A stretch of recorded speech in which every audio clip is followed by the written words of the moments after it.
Chapter 1. The Weight of Ink. Lady Henrietta Vale stood in the library of Harrow House, her gloved fingers pressed flat against the cool marble of the mantelpiece, and tried very hard not to set the Duke of Harrow on fire with her stare. It was not going well. The room itself was an offence, all dark oak and hushed grandeur, the kind of space designed to make a person feel small. Portraits of stern-faced ancestors loomed from gilded frames, their painted eyes following her with what she imagined was smug disapproval. The fire crackled indifferently in the hearth, casting flickering shadows across the mountain of documents spread across the Duke's escritoire. And there, behind that desk, sat the man himself. Sebastian Harrow, the 9th Duke of Harrow, was precisely as she remembered him from the 2 occasions they had met 6 years prior, immaculately dressed, unreadable as stone, and possessed of an unnerving ability to sit so still that one might mistake him for part of the furniture.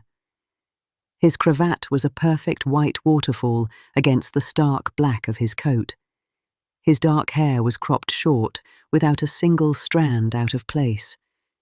His jaw could have been carved by a sculptor with an excessive fondness for straight lines. He was, she had to admit, infuriatingly handsome. But Henrietta was not here to admire architecture or aristocrats. She was here to fight. "Let me be certain I understand," she said, her voice deceptively calm. The word certain came out clipped, each consonant a small blade. "My father, in what I can only describe as a temporary lapse of judgment, appended a codicil to his will naming you, as guardian to my brother and sisters." The Duke did not look up from the letter he was reading. "That is correct. In perpetuity. Until Thomas reaches his majority, yes, or until such time as he chooses to assume the responsibilities of the family estate." A pause. "Or until you marry, Lady Henrietta. The codicil makes provision for that as well." Henrietta's fingers tightened on the marble. The cold bit through her gloves. "I have no intention of marrying." Now he did look up. His eyes were a peculiar shade of grey, like the winter sky before a storm, and they held about as much warmth. "Then I shall remain guardian until your brother turns 25. 8 years is not so long." "Not so long for you, perhaps." She straightened, abandoning the mantelpiece to stand in the centre of the rug, a general without an army. "You do not know my siblings, Your Grace. You have never met Thomas. You have never played spillikins with Caroline or listened to Eleanor recite her Latin conjugations. You are a stranger to them, and they are to you, and yet my father saw fit to hand them over like parcels of land." The Duke set down his letter. Slowly, deliberately, he rose. He was tall. Henrietta had forgotten how tall. She had to tilt her chin to hold his gaze, and she did so with every ounce of defiance she possessed. "Your father," Sebastian said, "was my godfather. He was also a man of considerable intelligence and foresight. If he chose to amend his will 6 months before his death, I am inclined to believe he had excellent reasons."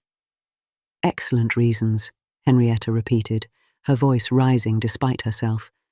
"My father was ill, Your Grace. He was in pain. He was not himself." Something flickered across the Duke's face, too fast to name, gone before she could grasp it. "I saw him a fortnight before he died. He was in full possession of his faculties. He spoke to me at length about his concerns for the future of his children." "His concerns?" Henrietta laughed, and it was not a pleasant sound. "Let me tell you about his concerns. He was concerned that I, at 22 years of age, had not yet secured a husband. He was concerned that I was too headstrong, too opinionated, too inclined to manage matters that ought to be left to men." She ticked the phrases off on her fingers. "He was concerned that I would raise Thomas to be a scholar instead of a sportsman. And he was very concerned, extraordinarily so, that without a man at the helm, the Vale family would sink into obscurity and ruin. She stopped, breathing hard. The fire popped, sending a shower of sparks up the chimney. The Duke regarded her for a long, silent moment. Then he said, "I am sorry for your loss, Lady Henrietta. Whatever you may think of me, please believe that." The sincerity in his voice was unexpected. It threw her off balance just for an instant. She rallied quickly. "If you are sorry, then renounce the guardianship. Sign the papers I have brought. Return my family to me." She gestured to the stack of documents she had laid on the corner of his desk. The legal instruments she had paid a solicitor 50 guineas to draft, painstakingly worded to return control of the Vale household to its eldest daughter. Sebastian glanced at them. He did not touch them. "I cannot." "You will not." "I cannot," he repeated, "because it would be a violation of your father's trust and a disservice to your siblings. The codicil is explicit. I am to oversee their education, their finances, and their welfare until such time as the conditions are met. I have accepted that responsibility, and I do not abandon my responsibilities." Henrietta wanted to scream. She wanted to shake him. She wanted to grab the candlestick from the mantel, and no, she was a lady, she was a Vale. She would not give him the satisfaction of seeing her lose control. "Very well," she said, drawing herself up to her full height, which still left her several inches shorter than him. "If you will not renounce the guardianship, then you will have to contend with me. I will not be sidelined, Your Grace. I will not be reduced to a guest in my own home.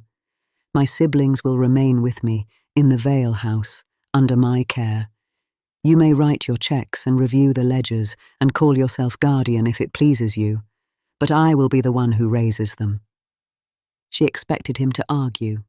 She expected him to cite legal precedents, invoke his authority, deliver a lecture on the proper order of things.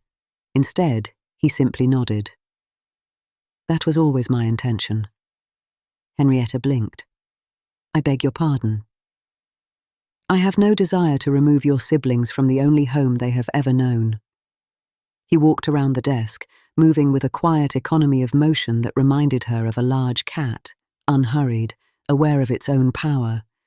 "Nor do I wish to displace you, Lady Henrietta. Your father spoke of you often. He said you were the heart of that household. To take you out of it would be to destroy the very thing I am meant to protect." She stared at him. The firelight played across his angular features, softening them slightly, revealing the faint lines of fatigue at the corners of his eyes. He looked, she thought, tired. Not in the way of a man who had stayed up too late, but in the way of a man who had been carrying something heavy for a very long time. "Then what?" she asked slowly. "Do you intend to do?" "I intend to fulfill my duties as guardian." He picked up a leather-bound ledger from his desk, opened it to a marked page. "I will review the accounts monthly. I will approve all significant expenditures. I will interview tutors and approve curricula. I will, when necessary, make decisions regarding your brother's future, his university, his grand tour, his eventual entry into society, and I will visit. Quarterly at minimum. Perhaps more often in the beginning until we establish a rhythm." Henrietta's mind was racing, cataloguing objections, preparing counter-arguments. But beneath the clamour of her thoughts, something else was stirring. A grudging recognition that his terms were not as draconian as she had feared. He was not proposing to lock her in the attic or sell her siblings to a workhouse.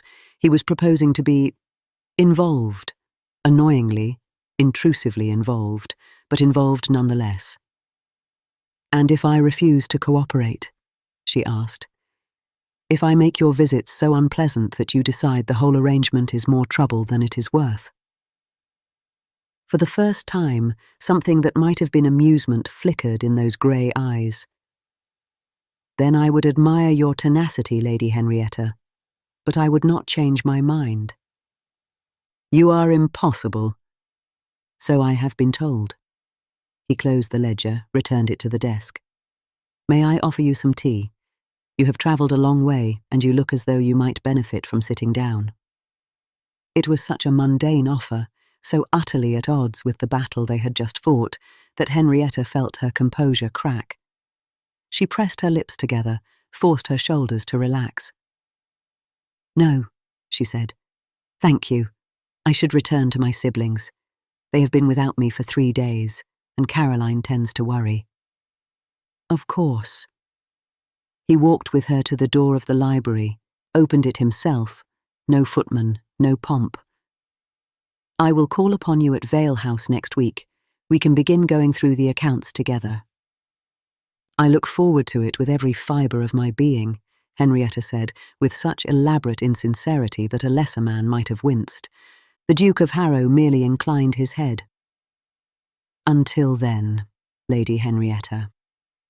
She swept past him into the corridor, her boots clicking on the black and white marble floor. She did not look back. She would not give him the satisfaction.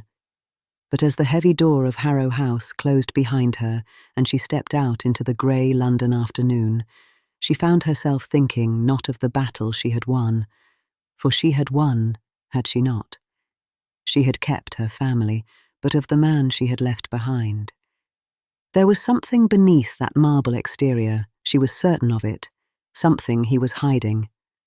The question was whether it would prove to be a weakness she could exploit, or something far more dangerous. Chapter 2. Quarterly Visits. The first visit was a disaster. Sebastian arrived at Vale House on a Tuesday morning, precisely at 11 o'clock, dressed in his usual impeccable grey. He brought with him a leather satchel full of ledgers, a silver pencil, and an expression of such severe concentration that the footman nearly dropped his hat. Henrietta received him in the morning room, which she had deliberately chosen over the more formal drawing room as a subtle assertion of domestic authority. The room was bright and cluttered, books stacked on every surface, a half-finished embroidery frame abandoned on the settee, a collection of seashells arranged on the windowsill by Eleanor. It smelled of beeswax and old paper and the faint sweetness of Caroline's lavender water. It was, in every possible way, the opposite of Harrow House. "Your Grace," Henrietta said, rising from her chair with a smile that did not reach her eyes. "How punctual of you." "I find punctuality to be a form of respect," he replied, setting his satchel on the table, "for both oneself and others." "How admirable. Shall we begin with the household accounts? Cook has been most anxious about the price of flour." They spent the next 2 hours going through figures. Sebastian asked pointed questions about every expenditure over £5. Henrietta answered each one with painstaking detail, watching his long fingers move across the page as he made notes in a hand so precise it looked engraved. It was, she decided, going to be insufferable. Then Thomas came home from his riding lesson. The boy was 12, with his father's sandy hair and his mother's stubborn chin. He burst into the morning room without knocking, still in his mud-spattered boots, and skidded to a halt when he saw the stranger at the table. "Who are you?" he demanded. "Thomas!" Henrietta said sharply. "Mind your manners. This is the Duke of Harrow. He is your—" "Guardian," Sebastian finished. He rose from his chair, slowly, so as not to startle the boy, and extended his hand. "I knew your father, Thomas. He spoke of you often." Thomas looked at the offered hand. Then he looked at Henrietta. Then he looked back at Sebastian, his young face twisting into an expression of pure, undiluted suspicion. "I don't need a guardian," he said. "I have Hen." And before anyone could respond, he turned and fled, his boots thundering up the stairs. Henrietta felt a small, vicious surge of triumph. "There," she thought. "See how well your guardianship works when the subject refuses to cooperate." But when she glanced at Sebastian, she saw that he was not angry. He was not frustrated. He was looking at the empty doorway with an expression she could not quite read, something between sadness and understanding. "He has your spirit," the Duke said quietly. The words were so unexpected that Henrietta forgot to be triumphant. I beg your pardon. Thomas, he has your spirit. Your father mentioned that as well, said you were the only person in the world who could make the boy mind. Sebastian returned to his chair, picked up his silver pencil. We will try again next quarter. These things take time. The second visit was better. Not good, precisely, but better. Sebastian arrived with a new strategy. Instead of closeting himself with Henrietta in the morning room, he asked to see the schoolroom. He spent an hour reviewing the children's lessons with their tutor, a mild-mannered vicar named Mr. Peel, who stammered whenever he was nervous, which was approximately all the time. He asked Eleanor, who was 9, to recite her Latin declensions. He asked Caroline, who was 14 and prone to dramatic sighs, to explain the difference between a metaphor and a simile. Caroline got it wrong. Sebastian corrected her without condescension. Caroline, who had been prepared to hate him on principle, looked momentarily confused. He's not what I expected, she confided to Henrietta that night, as they sat together in front of the fire. He's not mean. Mean is a low bar, Henrietta said, more sharply than she intended. One can be perfectly pleasant and still upend an entire family. Caroline gave her a look that was far too knowing for a girl her age. You don't like him because he's not father. That is absurd. Is it? Caroline pulled her shawl tighter. Father put him in charge because he trusted him. Maybe we should too. Henrietta had no answer to that. She stared into the flames and tried to ignore the small, traitorous voice in her head that whispered, She's right. You know she's right. The third visit, everything changed. It was November, grey and bitter cold. Henrietta was in the kitchen, arguing with cook about the price of mutton, when a footman appeared with a pale face and a piece of paper in his trembling hand. My lady, he said, there's been an accident. Thomas, it transpired, had gone skating on the Serpentine with some friends from school. The ice had been thinner than it looked. He had fallen through. By the time Henrietta reached the lake, he was already out, pulled from the water by strangers, wrapped in coats, shivering violently as someone ran for a physician. But he was not safe. He was barely conscious, his lips blue, his skin the colour of old parchment. The physician, when he arrived, took one look and shook his head. He needs warmth and rest, but the cold has gone deep. If he takes a fever... The man's expression said the rest. They brought Thomas home in a hired carriage, wrapped in every blanket they could find. Henrietta sat beside him, holding his cold hand, praying to a God she had not spoken to since her father's death. Caroline was crying. Eleanor was hiding in the linen closet. The house felt like a ship foundering in a storm. And then, at 7 o'clock that evening, the Duke of Harrow arrived. He must have ridden hard. His boots were muddy, his greatcoat spattered with road dust, his hair dishevelled in a way Henrietta had never seen before.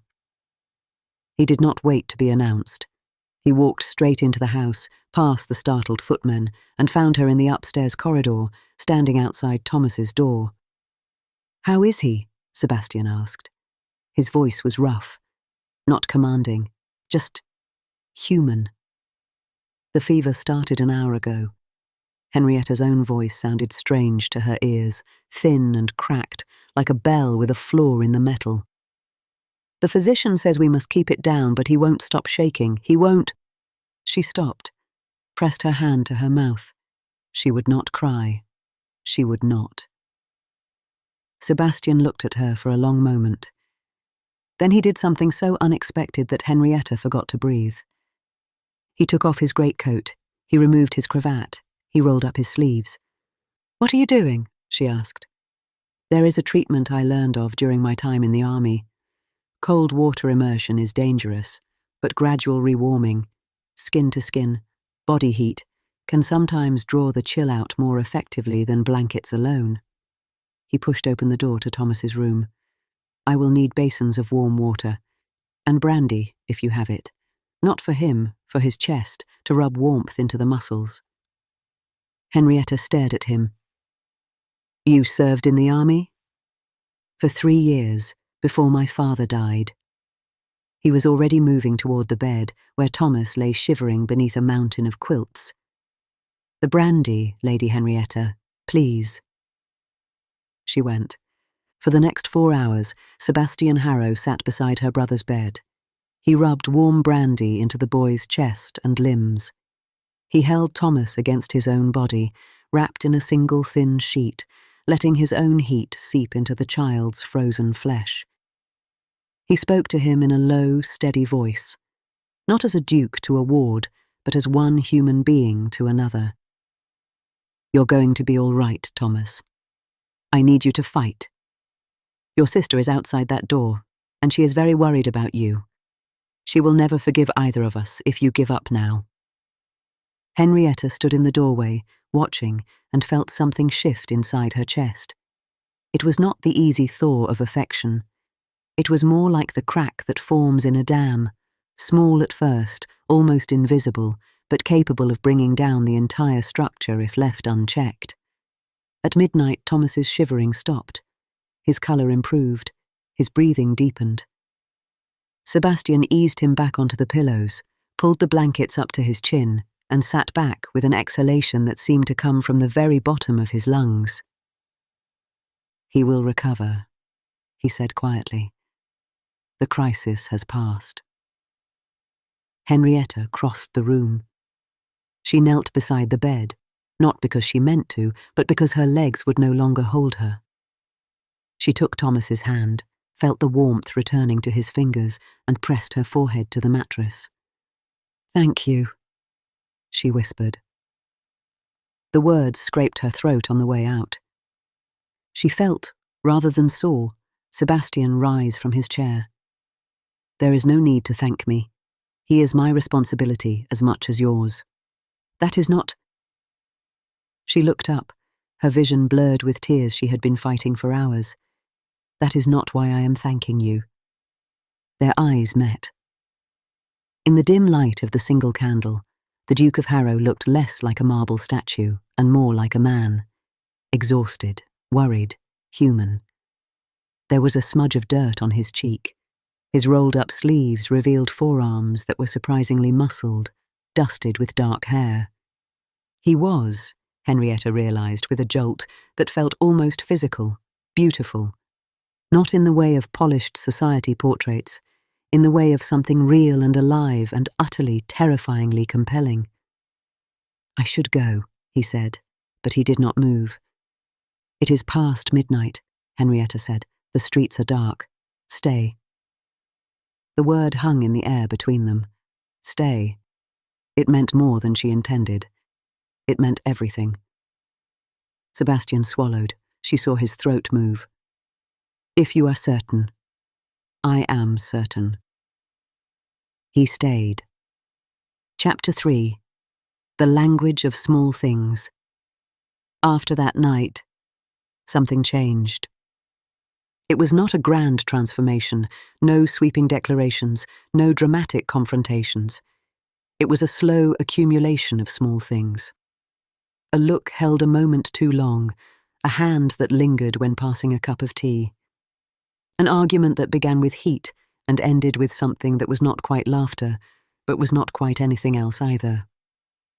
Sebastian began to visit more often than the quarterly minimum. He found reasons, a new tutor to interview, a question about Thomas's mathematics curriculum, a book he thought Eleanor might enjoy. Henrietta found herself looking forward to his arrival, though she would have died rather than admit it. The children noticed, of course. Children always did. The Duke likes you, Caroline announced one afternoon, with the bluntness of a girl who had recently discovered romantic novels and believed herself an expert. Henrietta nearly choked on her tea. The Duke tolerates me. There is a difference. No, there isn't. Caroline did not look up from her book. He looks at you the way Captain Wentworth looks at Anne Elliot, all brooding and yearning. Caroline, put that novel down immediately. "It's Shakespeare," Caroline said innocently. "It is absolutely not Shakespeare." But the words lodged themselves in Henrietta's mind like thorns. "He looks at you." Did he? She had not noticed. She had noticed everything else. The way he remembered that Eleanor disliked lamb and arranged for the household menu to be adjusted, the way he spent an entire afternoon teaching Thomas to tie fishing flies, patient and methodical, the way he had fixed the loose hinge on the garden gate without being asked, using a screwdriver he had produced from somewhere inside his immaculate coat. She had noticed all of it, but she had not let herself think about what it meant, until now. The crisis came in February. It was not a dramatic crisis, no frozen lakes, no fevers. It was worse than that. It was quiet. It was a letter. Henrietta found it on the hall table, addressed to her in a hand she did not recognize. She opened it standing in the corridor, with her coat still on and her cheeks still pink from the cold. "Dear Lady Henrietta, I write to inform you that I have received an offer of marriage from Lord Ashworth of Kent. He is a respectable man of independent means, and he has expressed a willingness to take me as his wife despite my lack of dowry. I have accepted his proposal. I am sorry to leave your service on such short notice, but I believe you will understand that a woman in my position cannot afford to refuse such an opportunity. Your obedient servant, Miss Martha Higgins, governess." Henrietta read the letter 3 times. Then she folded it carefully, walked to the morning room, and sat down in the chair by the window. The governess. Their governess, the 3rd in 2 years, was leaving to get married, which meant she would need to find a replacement, which meant interviewing candidates, checking references, and somehow convincing a qualified woman to take a position that had proven notoriously difficult to fill. It was not impossible, but it was one more thing. One more weight on a pile that was already threatening to topple.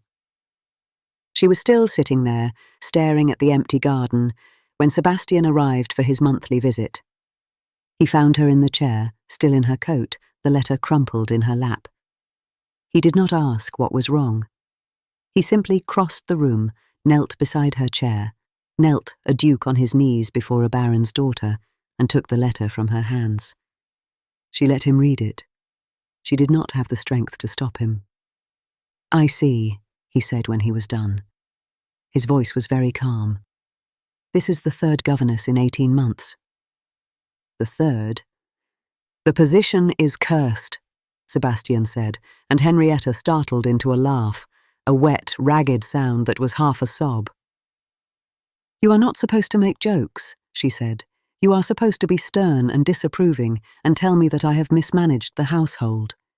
"Have you?" "No. Yes, I don't know." She pressed the heels of her hands against her eyes. "The children are difficult. Thomas is sullen, Caroline is dramatic. Eleanor is a sweetheart, but she misses her father terribly, and she cries at odd moments. No one wants to stay. Why would they? It is not a happy house." "It is not a happy house," Sebastian agreed. "But it is not an unhappy one either. It is a house in mourning, Lady Henrietta. There is a difference." She lowered her hands. He was still kneeling beside her chair, so close that she could see the individual threads in his cravat, the faint shadow of stubble along his jaw. His grey eyes were soft. She had never seen them soft before. "I am tired," she heard herself say. "I am so tired, Sebastian." It was the first time she had used his Christian name. She had not meant to. It slipped out like a secret she had been keeping even from herself. He did not correct her. He did not remind her of propriety or rank. He simply reached out and took her hand, the one that had been crumpling the letter, and held it between both of his. "Then let me help you," he said. "Not as a guardian. Not as a duke. As a friend, if you will have me." Henrietta looked down at their joined hands. His were warm, slightly calloused in a way that surprised her. She thought of his army service, of the 3 years he had spent doing things she could barely imagine.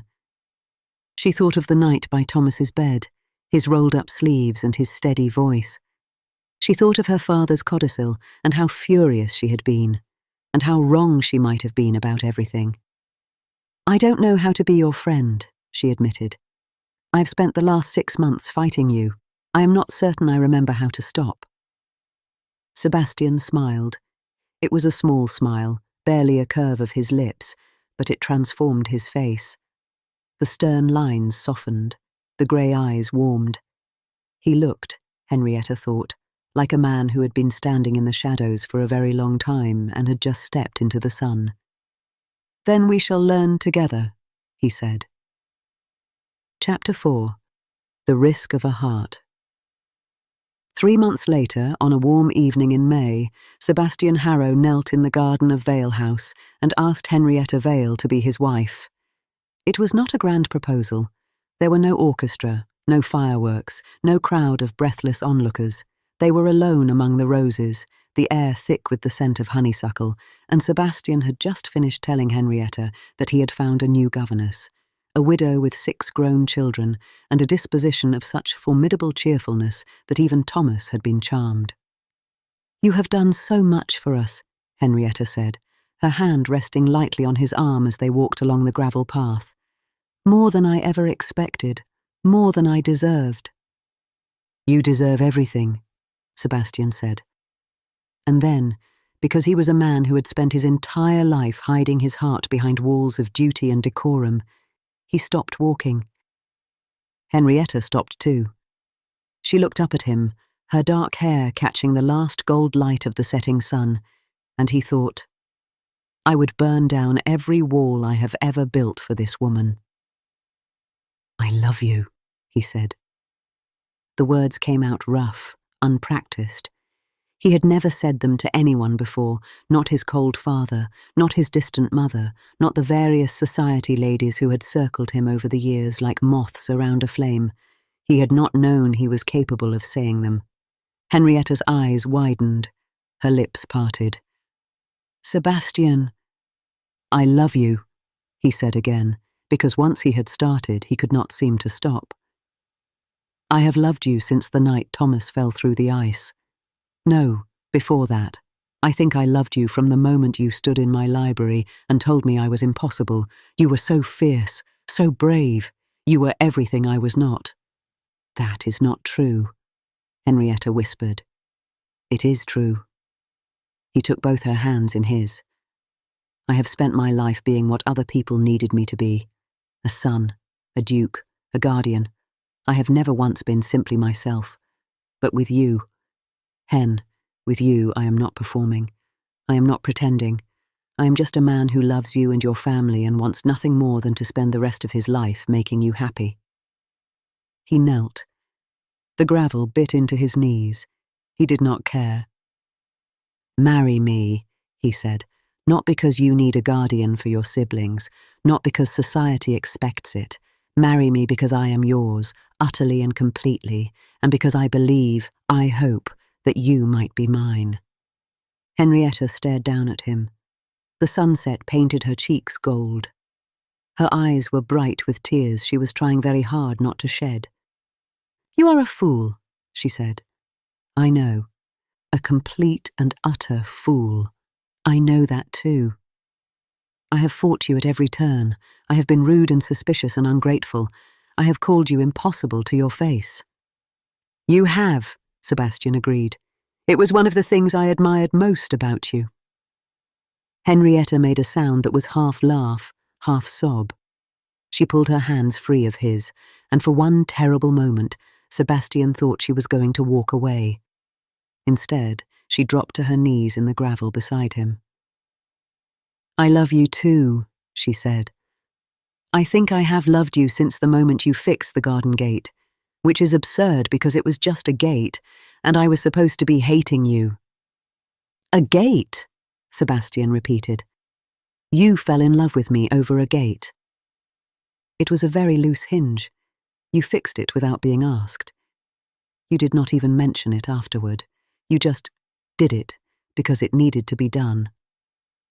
She reached up and touched his face, her palm warm against his cheek. "That is who you are, Sebastian. You see what needs to be done, and you do it. No fanfare. No expectation of gratitude. You simply care. He turned his head and pressed a kiss to her palm. I care about you. About Thomas and Caroline and Eleanor. About the crooked step on the back staircase that you keep meaning to have repaired. About the way you hum when you think no one is listening. About everything. Then marry me, Henrietta said. I believe I asked first. You absolutely did not. I am asking now. Marry me, Sebastian Harrow. Make me your Duchess. Let us raise this family together, properly, truly, as partners. Sebastian laughed. It was a rusty sound, unpracticed, as if his throat had forgotten how to make it. But it was real. Yes, he said. Yes. 1,000 times yes. He kissed her among the roses, with the honeysuckle scent thick in the air and the last light of the sun fading behind the trees. It was not a proper kiss. They were both still kneeling in the gravel, and their noses bumped, and Henrietta was laughing even as their lips met. It was perfect. The wedding took place 6 weeks later, in the small chapel on the Vale estate. Thomas gave his sister away, standing tall and solemn in his new coat. Caroline cried. Eleanor caught the bouquet and immediately handed it to the new governess, who laughed and said she was far too old for such nonsense. And Sebastian Harrow, the 9th Duke of Harrow, stood at the altar and watched his bride walk toward him. She was not wearing white. She had chosen a dress of deep gold, the colour of late summer, and her dark hair was threaded with small white flowers from the garden. She looked like a queen. She looked like home. You are staring, she whispered as she reached him. I am appreciating, he whispered back. There is a difference. The vicar cleared his throat. The ceremony began. Afterward, there was a breakfast in the garden, with lemonade and cake, and far too many children running between the tables. Caroline cornered Sebastian by the punch bowl and informed him, with great seriousness, that he was now required to be properly romantic at all times. I shall do my best, Sebastian said. You had better, Caroline said. Hen deserves it. She does, Sebastian agreed. She deserves the world. Henrietta appeared at his elbow, slipping her hand into his. What are you two plotting? Nothing, Caroline said, and fled. Sebastian turned to face his wife. His wife. The word felt new and strange and wonderful in his mouth. She was giving me advice on how to treat you. Oh, dear. Henrietta's eyes sparkled. What did she say? That I must be properly romantic at all times. That sounds like Caroline. She leaned her head against his shoulder, and they stood together in the garden, watching their family laugh and dance and eat too much cake. Are you sorry? She asked quietly. That your careful, ordered life has been invaded by 3 children and a woman who once threatened to set you on fire. You never actually threatened to set me on fire. I thought about it very hard. Sebastian smiled. It came easily now, that smile, as if it had been waiting all along, just beneath the surface, for her to call it forth. I am not sorry, he said. I am not sorry for any of it. Not the arguments, not the accounts, not the frozen lake, or the runaway governess, or the loose hinge on the garden gate. Every single moment led me here. To you. Henrietta tilted her head back to look at him. Her eyes were the colour of warm honey in the afternoon light. Then stop talking, she said, and kiss me. He did. And somewhere inside Harrow House, or perhaps it was Vale House now, or perhaps it was simply their house, the clock struck 4, and the children laughed, and the honeysuckle scent drifted on the warm summer air. The Duke's reluctant guardian had finally stopped being reluctant. And that, Sebastian thought, was the beginning of everything. The end. Thank you, dear reader of the Regency Gazette, for joining us in another tale of love, intrigue, and whispered ballroom secrets. If today's romance delighted you, kindly bestow a like upon this video. It helps our Gazette reach more lovers of Regency storytelling. For weekly journeys into dukes, debutantes, scandals, and slow-burning devotion, please subscribe to the Gazette and tap the little bell so you are notified the moment the next story is published. Until our next edition, may your days be filled with grace and your nights with the promise of romance.